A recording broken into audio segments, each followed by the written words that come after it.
Hola a todos. Hoy es viernes, 19 de junio de 2026, y tenemos con nosotros a nuestro querido amigo, el embajador Chas Freeman.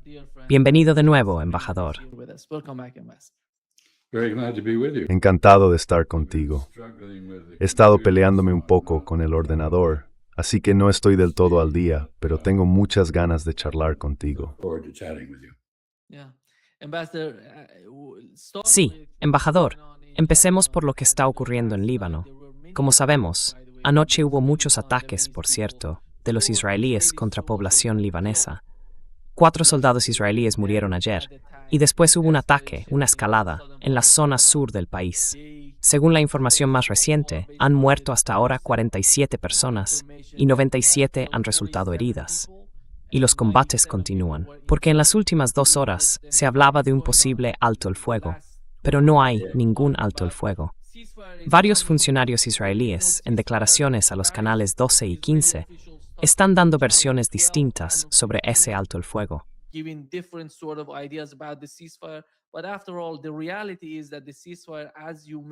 Pero al fin y al cabo, la realidad es que el alto el fuego, como has mencionado, siempre tiene características israelíes. A ellos no les importa un alto el fuego. Y esa es la realidad de lo que está ocurriendo. Lo que resultó tan perturbador hoy fue esa publicación de Ben Gvir. En ella dice que por cada lágrima de una madre israelí deben llorar 1000 madres libanesas, que todo el Líbano debe arder. Con todo el respeto hacia los estadounidenses, Israel debe dejar claro al mundo entero que la sangre de nuestros hijos y la seguridad de nuestros ciudadanos no se negocian. Todo el Líbano debe arder.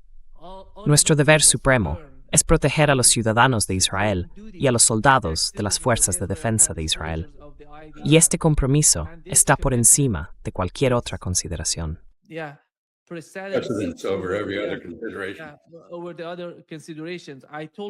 Por encima de las demás consideraciones.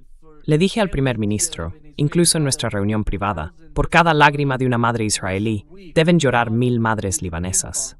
Basta ya de este juego de ping-pong. En Oriente Medio no se gana con respuestas medidas ni con contención. Hay que volverse loco, arrasar, aplastar el terror. Es increíble el nivel y el lenguaje que está usando, y es un funcionario israelí, en plena guerra. ¿Y cómo podemos entender lo que está pasando, embajador? Tenemos un memorando de entendimiento. Las dos partes intentan avanzar de alguna manera, y mientras tanto, vemos lo que Israel está haciendo en Líbano.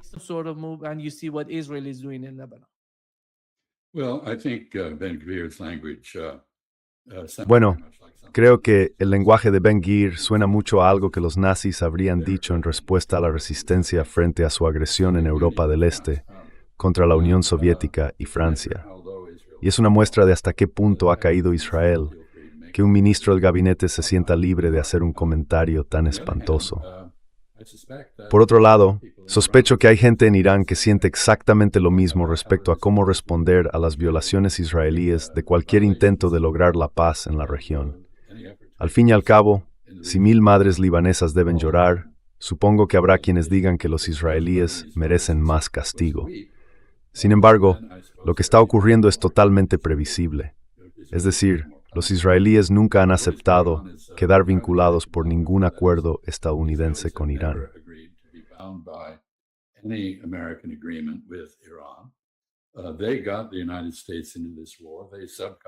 Metieron a Estados Unidos en esta guerra. Subcontrataron a Estados Unidos para hacer lo que ellos no podían hacer. Cuando resultó imposible hacerlo, quisieron seguir adelante. Quieren que Estados Unidos siga haciéndolo. Y han dejado muy claro que están dispuestos a hacer fracasar cualquier acuerdo de paz con Irán. Exigen la destrucción de Irán. Y ahora vemos un nivel de hostilidad en el diálogo entre Estados Unidos e Israel que nunca habíamos visto antes. Israel Hayom, el periódico financiado por los Adelson, Miriam Adelson, una herramienta de propaganda de Benjamin Netanyahu, ha acusado al presidente Trump de haber traicionado a Israel. Es su mayor donante en Estados Unidos. Y ella es ciudadana.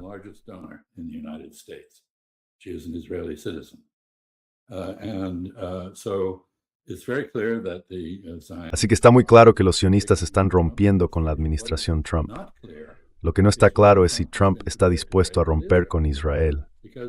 Porque en realidad, el tipo de declaración que acabas de mencionar de Ben-Gvir y otras declaraciones de portavoces israelíes invitan al presidente a desconectar a Israel, a dejar de apoyarlo. Estas personas han tenido la impresión de que tienen derecho al apoyo estadounidense. Hagan lo que hagan, y de que pueden violar los intereses de Estados Unidos en nombre de su propia y equivocada visión de sus intereses. Así que creo que Donald Trump se enfrenta ahora a un dilema terrible. Sus donantes sionistas plutócratas se han vuelto en su contra. El establishment israelí está en su contra.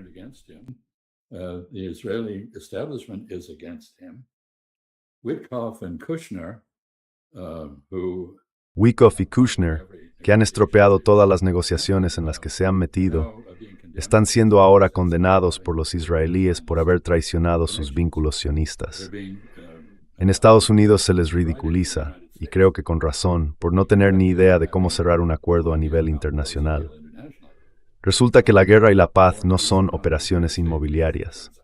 Mientras tanto, por supuesto, Donald Trump se enfrenta a la continuación y al aumento de los precios del petróleo y del gas, sobre todo del petróleo, de la gasolina, en los surtidores de las estaciones de servicio en Estados Unidos, porque aunque el mando central ha anunciado el fin del bloqueo estadounidense, no es fácil volver a poner en marcha los barcos que han estado atascados en el Golfo Pérsico.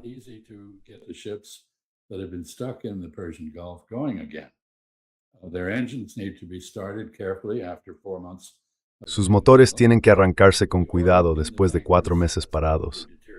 El petróleo en los buques cisterna probablemente se haya deteriorado por el calor y la humedad del Golfo. Habrá que analizarlo y quizá mezclarlo para que sea aceptable para los compradores. Y esos compradores además necesitan acceso a los puertos, que ya tienen sus horarios programados. Así que puede que no haya atraques disponibles para estos barcos, incluso si consiguen moverse por sí mismos. Hay minas, presumiblemente, que Irán tendrá que retirar del estrecho de Hormuz. No es una tarea sencilla. O bien hay que hacerlas detonar, o los buzos tienen que desactivarlas y quitarles el detonador. Y por cierto, los cascos de los barcos estarán sin duda cubiertos de percebes, algas y de todo un poco.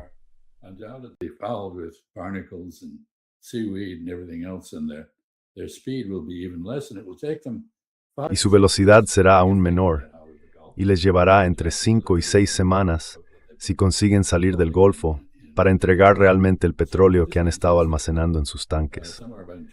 Así que esto significa que dentro de unas 2 o 3 semanas, cuando se agoten las reservas de petróleo almacenado en Estados Unidos, y también se haya consumido el margen de exceso que tenía el mercado mundial del petróleo, habrá un enorme repunte del crudo, de los precios del petróleo y de la gasolina.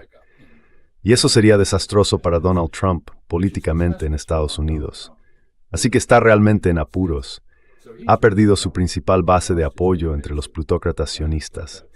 En cierto modo está, al menos retóricamente, en guerra con Israel. Se enfrenta a una humillación política.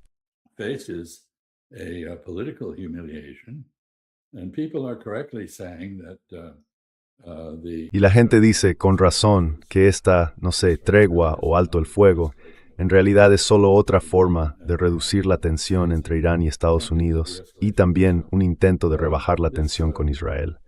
Esto sigue, así que no ha terminado. Y ahora nos enfrentamos a lo que yo llamaría la guerra después de la guerra, que es la negociación. Las negociaciones en Ginebra se han pospuesto por la continuación de los combates en Líbano y por el acuerdo que Estados Unidos alcanzó con Israel. ¿Va a hacer cumplir Estados Unidos ese acuerdo frente a Israel? Esa es la pregunta, y no sabemos la respuesta. Pero creo que Donald Trump merece un poco de compasión por la situación en la que él mismo se ha metido.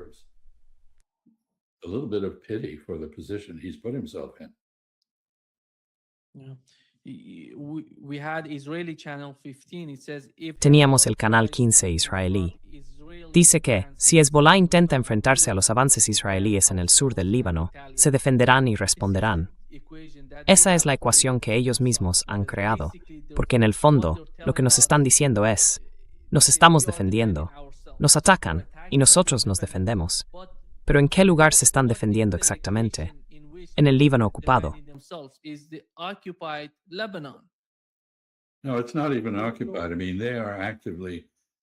No, ni siquiera está ocupada. Quiero decir, están intentando avanzar activamente frente a la resistencia y luego dicen que esa resistencia es criminal. Y el hecho de que la gente se resista les sirve de justificación para matar a civiles. Los números que has mencionado, eso es lo que se llama tener mucha cara. Es como la historia clásica del chico que mata a sus padres y luego le dice al juez, sea indulgente conmigo porque ahora soy huérfano. Tenga compasión, soy huérfano. Es el mismo razonamiento que está aplicando Israel y simplemente no tiene sentido.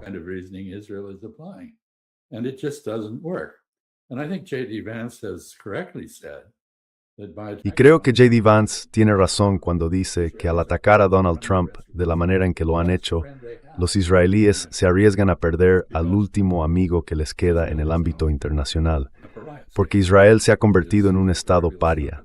Es como el típico invitado indeseado en una fiesta de jardín. Nadie quiere una fiesta de jardín con Israel presente. Así que creo que la cantidad de arrogancia, la soberbia que muestran personas como Ben Gurión es asombrosa. Y es un recordatorio de que la trícege siempre nace de la soberbia, del orgullo excesivo, de la ceguera ante los propios defectos. Israel está demostrando la validez de esa tesis griega.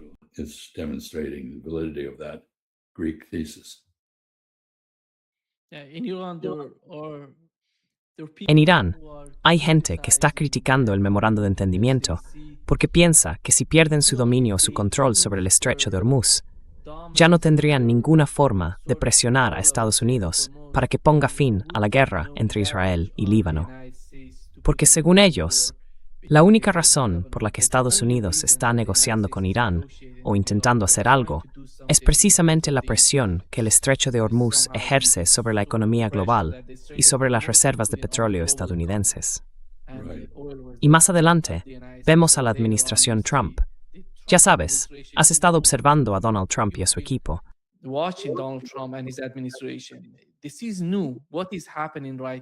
Esto es nuevo. Lo que está pasando ahora mismo es algo nuevo. Donald Trump atacando a Benjamin Netanyahu. Vimos a J.D. Vance salir ayer, diciendo que los israelíes deben ser racionales, que tienen que despertar y darse cuenta de la situación en la que están, que este es su último momento. Dijo que Estados Unidos les está proporcionando 2/3 de las armas que están usando y que han usado en la guerra contra Irán. Esa es la realidad. Yo no veo a los europeos dispuestos a participar en ningún tipo de guerra directa con los iraníes.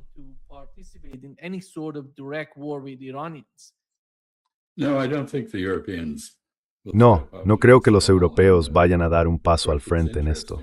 Y por supuesto es interesante, más que interesante. Es muy revelador que cuando Estados Unidos pidió ayuda con la situación en el estrecho de Hormuz y el ataque a Irán, nadie acudió, nadie respondió a esa llamada. Ni un solo país. Israel fue el único socio que tuvo Estados Unidos. Y en realidad ni siquiera fue un socio, porque básicamente se aprovechó del ataque a Irán para expandir su territorio hacia Líbano y Siria. Así que creo que los israelíes de verdad tienen que despertar y reconocer que han perdido la guerra. Y Estados Unidos, su socio en esa guerra, también la ha perdido. No me lo puedo imaginar. Yo viví la caída de Saigón, el final de la guerra de Vietnam. ¿Qué influencia tenía entonces Estados Unidos sobre el gobierno vietnamita? Ninguna. Así que en esencia, si pierdes una guerra, no puedes esperar una victoria. Tienes que asumir un cambio en tus políticas y en tus relaciones que refleje el daño que has causado. Y esta guerra ha sido un desastre desde todos los puntos de vista. No veo ningún beneficio que haya aportado a nadie.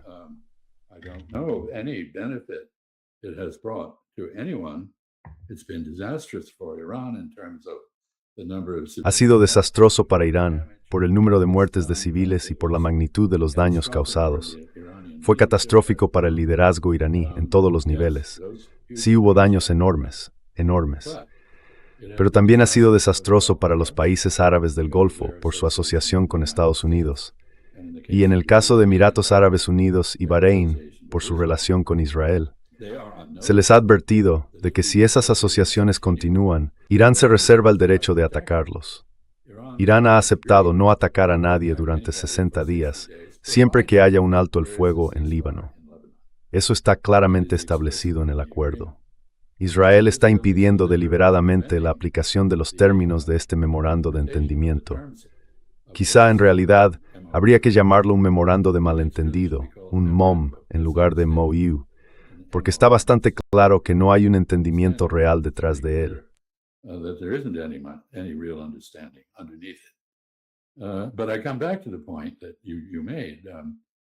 Pero vuelvo al punto que mencionabas. 2/3 del armamento israelí provienen de Estados Unidos. Su capacidad de interceptar misiles, el sistema cúpula de hierro, el Arrow y la Honda de David, 3 sistemas, fueron todos financiados y desarrollados conjuntamente por Estados Unidos e Israel. No son productos exclusivos de la economía israelí, son regalos del pueblo estadounidense. Los contribuyentes los pagaron y pueden cortarse. Creo que Israel está a punto de descubrir que no tiene derecho a un cheque en blanco de Estados Unidos. Estados Unidos ya no está dispuesto a hacerlo, teniendo en cuenta el desastre al que Israel nos ha llevado. Primero con el apoyo al genocidio en Gaza, ahora con el apoyo a la violencia en Líbano y, por supuesto, con una guerra desastrosa con Irán, que ha terminado beneficiando enormemente a Irán.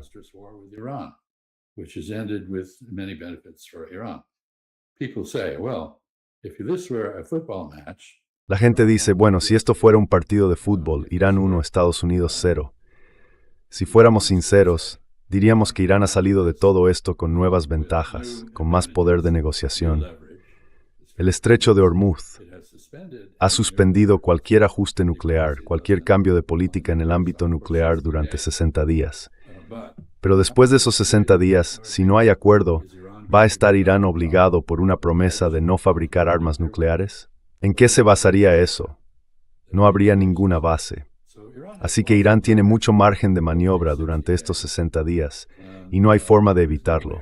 E Israel puede decir todas las cosas negativas que quiera sobre la administración Trump y sobre Estados Unidos, pero no se puede negar el hecho de que está a merced de Estados Unidos, y que Estados Unidos, en muchos sentidos, está a merced de Irán.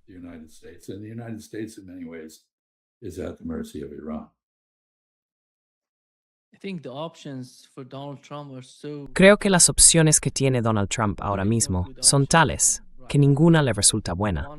Por un lado, están esas personas que le apoyaron, los sionistas, como mencionabas, la familia Adelson y ese tipo de gente, los sionistas, o los partidarios de Israel, los pro-israelíes. Han invertido mucho en su campaña y formaron parte de su administración. Rubio, por ejemplo, surgió de ese tipo de apoyo de Adelson. Y eso es un lado. Por otro lado, Estados Unidos tiene que sacrificarlo todo para apoyar a Israel. Todo. Ya sabes, enfrentarse a todos sus aliados en Asia Occidental, fuera de Asia Occidental, Japón, Corea del Sur, los países del Consejo de Cooperación del Golfo. Los europeos están sufriendo mucho. Y si miras la situación, diría que en África no va nada bien con el paso del tiempo, sobre todo con el caso del estrecho de Hormuz.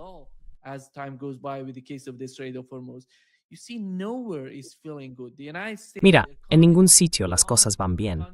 Estados Unidos, la economía de Irán no va nada bien. Y en Estados Unidos pasa lo mismo. En cuanto a la energía, Donald Trump dijo hace 2 días que faltan 4 semanas para que se agoten por completo todas las reservas de petróleo del país. Son problemas enormes. Y por otro lado, el sistema político en Estados Unidos, vamos a tener elecciones de mitad de mandato, y justo después de esas elecciones vendrán las presidenciales de 2028. Son cuestiones importantes para Donald Trump, pero en Israel parece que a nadie le importa. Lo único que quieren es que continúe la guerra, la ocupación en el Líbano, y no les preocupa la administración Trump ni las dificultades a las que se enfrentan.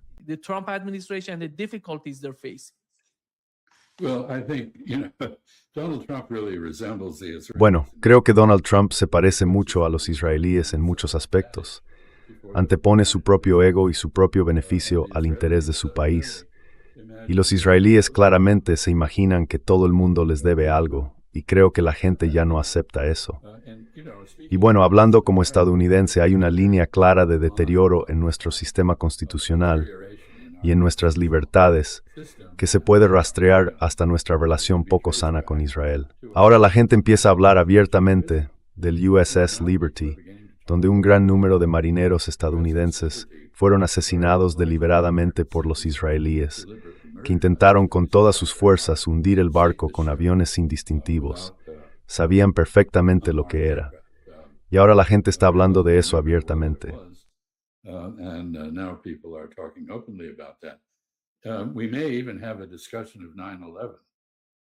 Puede que incluso hablemos del 11 de septiembre, porque ya sabes, la reacción de Estados Unidos estuvo guiada en gran medida por la Hasbara israelí, esa propaganda israelí de exculpación.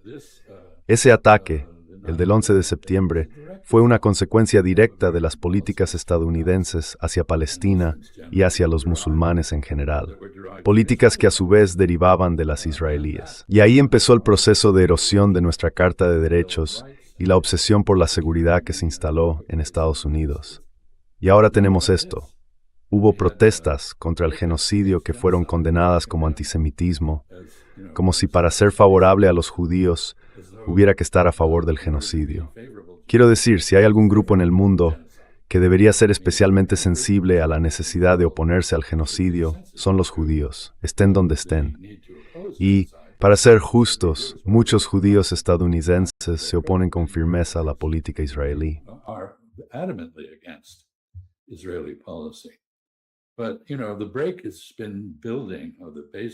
Pero ya sabes, esa ruptura se ha ido gestando, o mejor dicho, las bases de un distanciamiento entre Estados Unidos e Israel se han ido formando desde hace bastante tiempo, un cuarto de siglo, en realidad, o quizá incluso más.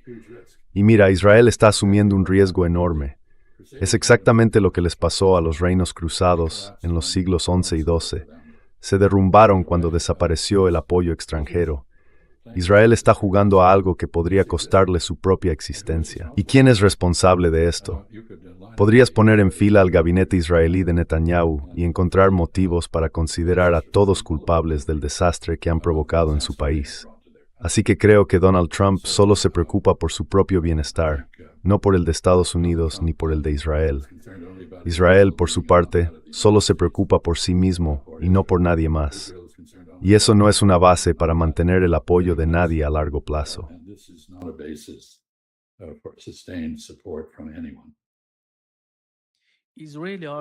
El argumento de Israel es que si se retiran del Líbano, del sur del Líbano, esa zona quedaría en manos de Hezbollah.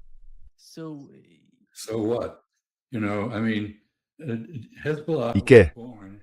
Mira, Hezbollah nació como un mecanismo de defensa frente a una ocupación israelí, y con el tiempo se ha vuelto muy competente militarmente. Participó en la guerra de Siria y está curtido en combate. Y el hecho de que sea capaz de destruir 3 tanques Merkava mientras avanzan hacia el Líbano, junto con el personal que iba dentro, incluido al parecer un general de brigada, demuestra que está defendiendo su tierra. Si los israelíes estuvieran defendiendo su propio país, en su propio territorio, nadie tendría nada que objetar a que hicieran lo mismo que ha hecho Hezbollah. Así que al final, la única razón por la que Hezbollah es la agresión israelí.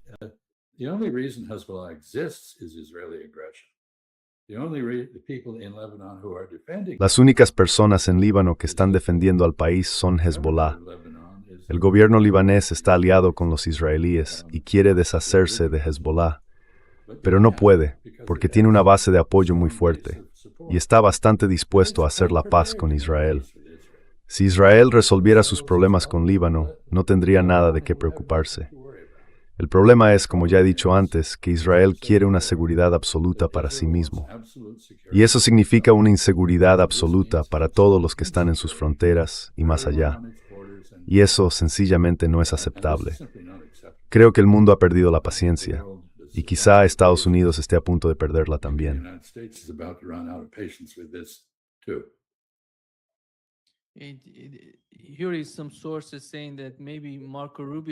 Aquí hay algunas fuentes que dicen que quizá Marco Rubio vaya a mantener una llamada telefónica con Benjamin Netanyahu, teniendo en cuenta lo que está ocurriendo en Líbano.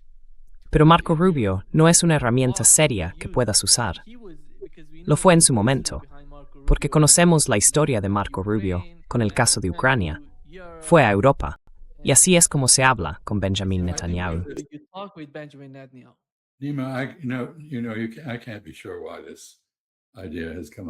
Nima, no puedo estar seguro de por qué ha surgido esta idea, pero sospecho que J.D. Vance se ha negado a hacer esa llamada telefónica, porque básicamente Donald Trump lo ha colocado como enemigo del lobby sionista en Estados Unidos. Y él quiere ser presidente, y Rubio también. Así que ahora Trump está preparando la caída de Rubio ante los Adelson y otros. Mi impresión es que de eso se trata. Y el pequeño Marco está siendo presionado para asumir una tarea que, desde luego, no quiere hacer.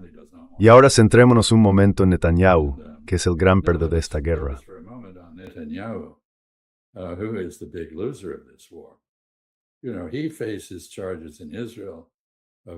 Verás, él se enfrenta a cargos en Israel por haber seguido una política respecto a Gaza y Hamás, intentando dividir a los palestinos al animar a Qatar a ayudar a Hamás. Eso llevó al 7 de octubre, un gran fallo de inteligencia en el que él y otros líderes israelíes no escucharon a los agentes de inteligencia de menor rango que habían informado de lo que Hamás estaba haciendo y fueron descartados como si inventaran historias. Pero no era ficción, y fue terrible para los israelíes que vivían en la frontera con Gaza. Y luego, claro, todo eso desembocó en un genocidio y en el descrédito de Israel en todo el mundo. Ahora nadie quiere tener nada que ver con Israel si puede evitarlo. Así que creo que todo esto puede atribuirse a Benjamin Netanyahu.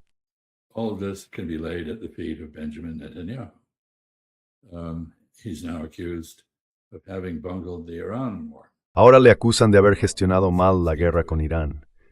Ya sabes, metió a Estados Unidos en ese conflicto partiendo de la idea de que podría manipular al país para que destruyera Irán.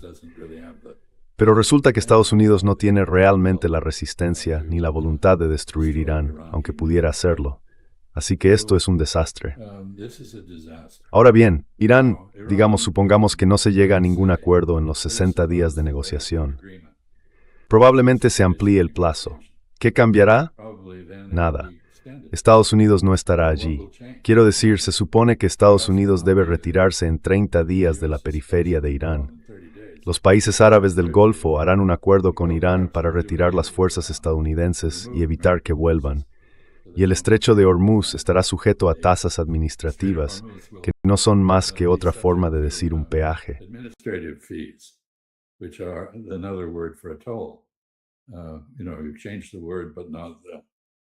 Sabes, has cambiado la palabra, pero no el fondo. Eso es todo lo que significa. Irán no va a recibir $300,000 millones en inversiones de ningún estadounidense. Pero los árabes del Golfo, si son inteligentes, y a veces lo son, verán una ventaja en invertir en Irán, quizá haciéndolo junto con otros, como los chinos. Los indios están teniendo que replantearse su política. Habían empezado a desarrollar una relación muy estrecha con Israel, pero ahora reconocen que no pueden mantenerla.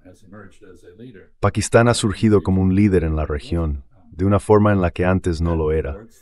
Eso refuerza el eje entre Pakistán, Egipto, Arabia Saudí y Turquía, esa coalición de 4 países que está en el centro de una futura relación o acuerdo de seguridad cooperativa en el Golfo Pérsico y en Asia Occidental.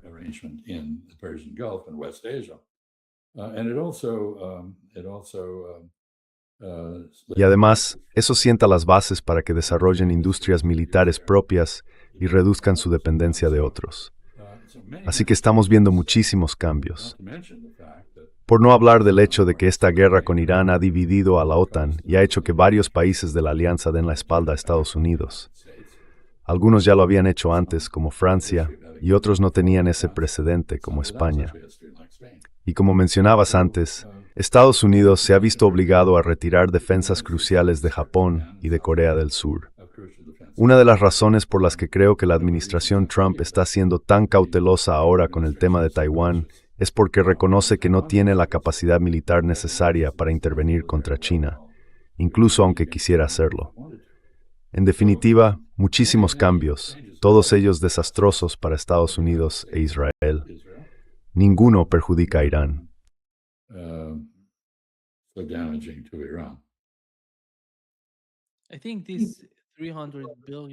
Creo que esos 300.000 millones de dólares de los que hablan, según tengo entendido, son una propuesta de los países del Consejo de Cooperación del Golfo a Donald Trump.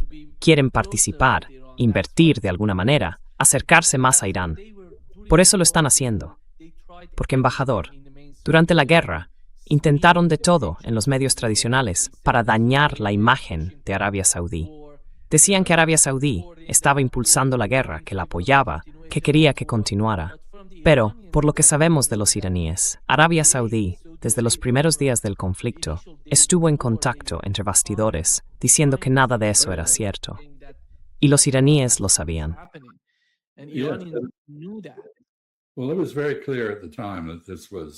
Bueno, en aquel momento estaba muy claro que eso era propaganda israelí, no la realidad. Pero ya sabes, Nima, creo que la cifra de 300.000 millones de dólares en la propuesta de inversión para la reconstrucción de Irán probablemente vino de Witkoff y Kushner. Tienen un historial no solo de jugar a dos bandas, como cuando usaron las negociaciones como tapadera para un ataque sorpresa contra Irán, sino que además no tienen ningún concepto de conflicto de intereses y han intentado ganar dinero por su cuenta con todo lo que han hecho. Quiero decir, mira lo que está pasando con esa isla en Albania. La compra de una isla por parte de Kushner y su desarrollo como un complejo de lujo y refugio ante una guerra nuclear, aprovechando los búnkeres que ya existen allí.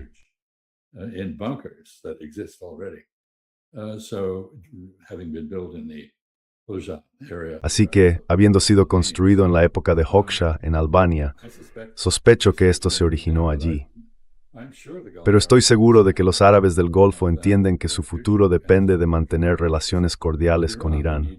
Necesitan reconstruir una relación más allá de la mínima que existía antes, y su participación en la reconstrucción de Irán sería beneficiosa tanto para ellos como para Irán. Sería una buena base para un acercamiento. Y también quiero decir que si realmente hubiera algo así como 300.000 millones de dólares en inversiones, que lo dudo, si existiera algo así, sería muy positivo para las empresas constructoras turcas y chinas, que ahora mismo son las mejores del mundo. Son ellas las que pueden enviar personal y ayudar.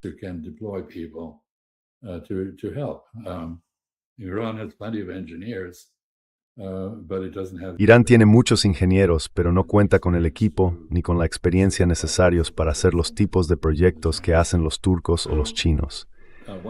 Así que una de las implicaciones de todo esto es que en el periodo posterior a la guerra, Irán no va a subordinarse ni a China ni a Rusia. Seguirá siendo autónomo, independiente y con libertad de acción. Los países árabes del Golfo tampoco van a sustituir a Estados Unidos por China o por Rusia. Lo que quieren es autonomía estratégica y también quieren frenar nuevas aventuras militares de Estados Unidos o de Israel que acaben perjudicándoles. Por tanto, las relaciones en la región con las grandes potencias van a cambiar, y ese cambio será en detrimento de Estados Unidos. Eso está bastante claro. Y además es un factor muy importante en todo esto.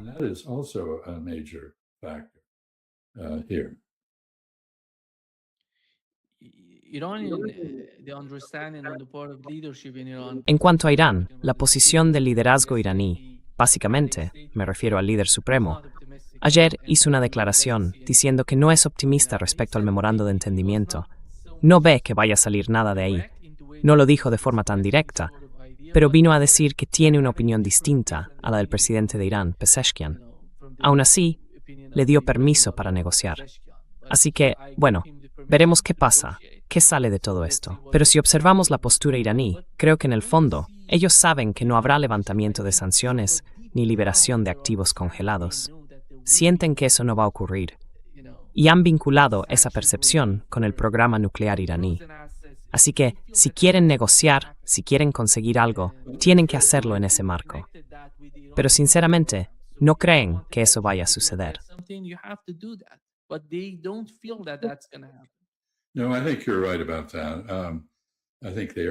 No, creo que tienes razón en eso. Creo que son muy realistas. Lo han demostrado a lo largo de todo este proceso, durante el conflicto y en las negociaciones. Son muy realistas y entienden que hay cosas que simplemente no van a suceder.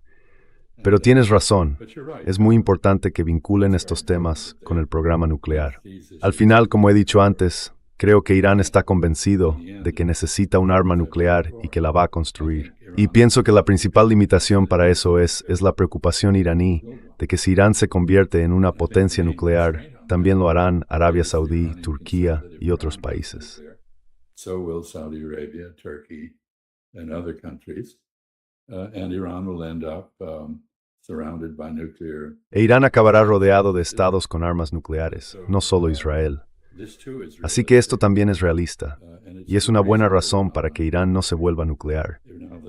Ahora que Irán tiene el estrecho de Hormuz bajo su control, puede que no necesite desarrollar armas nucleares para establecer una capacidad de disuasión. Por otro lado, lo que intenta disuadir es a Israel, y a Israel le da igual el estrecho de Hormuz.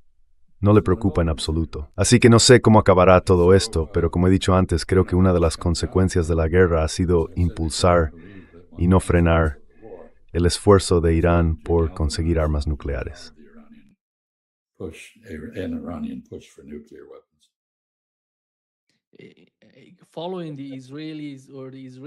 Siguiendo a los israelíes, o a los influencers israelíes, o a los políticos, básicamente están hablando de que, con la nueva posición de la administración Trump, la gran pregunta que se hacen es, ¿se ha convertido Estados Unidos en un nuevo aliado de Irán? Cuando plantean esa pregunta, veo cómo piensan estas personas, porque claro, ¿qué idea tienen de sí mismos? Porque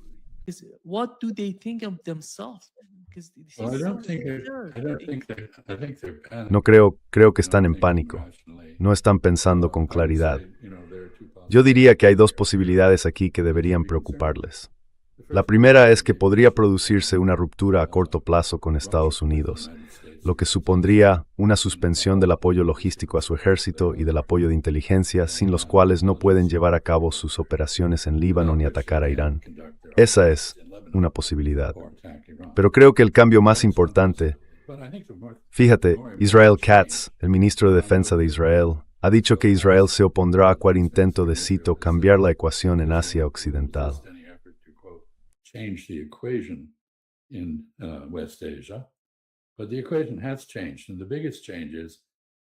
Pero la ecuación ha cambiado, y el mayor cambio es que nunca volverá a haber un presidente tan estúpido como para seguir el ejemplo de Donald Trump y atacar a Irán. Irán ha conseguido una disuasión efectiva frente a Estados Unidos. Aún no la tiene frente a Israel, pero es muy posible que acabe lográndola. Y esa es una de las razones por las que se centra tanto en el Líbano. La cuestión no es disuadir a Estados Unidos.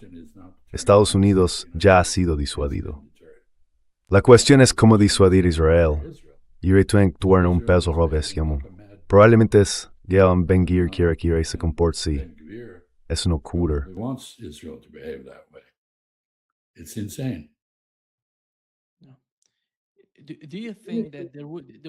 ¿cree que existe un informe que dice que el Departamento de Estado de Estados Unidos ha hablado de celebrar negociaciones con los iraníes en Washington del 23 al 25 de junio?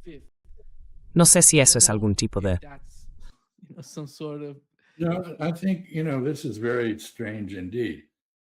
Creo que, esto es realmente muy extraño.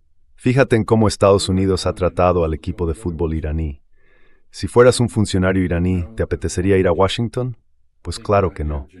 La idea de Ginebra me parecía muy sensata. Era un lugar neutral. Washington no lo es.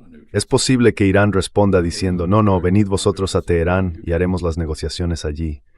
O quizá lleguen a un punto intermedio y vayan a Islamabad. Pero no, sinceramente, creo que eso no es muy probable. No, I think that is not very likely.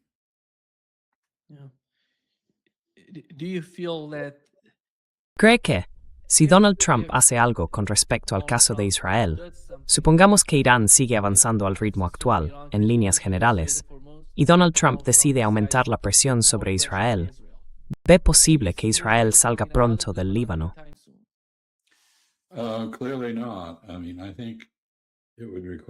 Claramente no. Quiero decir, creo que haría falta una combinación de factores. Primero, que Estados Unidos cortara su apoyo a la operación militar en Líbano. y probablemente también un ataque iraní contra el norte de Israel en apoyo a Hezbollah. Porque la única forma de que Israel disfrute de libertad frente a los ataques de Irán es si acepta los intereses iraníes. Y eso quizás sea el mayor cambio que ha traído esta guerra. Que Irán, que antes se contenía cuando era atacado y respondía solo de forma simbólica, ahora va a responder con todo. Not all out. Now we'll go all out. They will mirror what Ben-Gvir advocates. Van a reflejar lo que defiende Ben-Gvir. Es decir, un conjunto de acciones completamente salvajes provocará otro conjunto igual. Y por eso creo que si no hay una interrupción real del apoyo estadounidense a Israel, Irán atacará el norte de Israel. Por eso, insisto, esto no es un alto el fuego, es una tregua entre Estados Unidos e Irán, pero todavía no entre Israel e Irán. ¿Cómo convertirla en una tregua de ese tipo es la gran cuestión que tienen delante Donald Trump y, en última instancia, Israel? Pero Israel no sabe hacer otra cosa que matar gente, no sabe cómo dar con ellos. But murder people, apparently. It doesn't know how to talk to them. Depende de lo que esté pasando en Líbano, porque por parte de Irán, que quizá esta noche vayan a atacar la zona norte de Israel. I wouldn't be surprised because No me sorprendería, porque desde luego han sido provocados. Y creo que Israel tiene que entender que el juego ha cambiado, y que ahora está en una partida que va perdiendo, no ganando. not a winning one. Sí, es muy complicado. Gracias, embajadora. No es algo que se pueda. No está nada bien lo que está pasando. La gente está muriendo. No, it's terrible. It's terrible, and it makes me feel Es terrible, y me hace sentir muy triste. Ha sido algo totalmente innecesario para todas las partes, y los israelíes se están haciendo daño a sí mismos, algo que temía que acabaría ocurriendo. Y cuando hablé de esto y advertí durante años que podía pasar, lo único que recibí fueron acusaciones de antisemitismo, algo que rechazo por completo. No hay ninguna base para eso. Ahora puedo volver a intentar arreglar mi ordenador. Muchas gracias. computer. Thank you very much. Gracias, embajador. Nos vemos pronto. Bien.